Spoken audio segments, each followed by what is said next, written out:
Syederalun, Badan Narkotika Nasional atau BNN Kota Banda Aceh baru saja menggelar puncak peringatan Hari Anti Narkoba Internasional atau HANI pada Kamis 26 Juni 2025 bertempat di aula kantornya. Kepala BNNK Banda Aceh Kombes Zahrul Bawadi menjelaskan bahwa penanganan penyalahgunaan narkotika kini tak lagi semata-mata bergantung pada penegakan hukum, melainkan turut mengedepankan aspek pencegahan dan rehabilitasi. Strategi utama mereka mencakup pemutusan rantai peredaran gelap narkotika.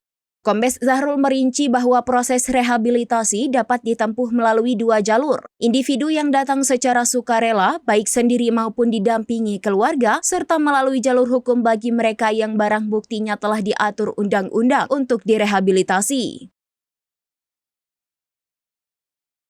Download Tribun X sekarang, menghadirkan lokal menjadi Indonesia.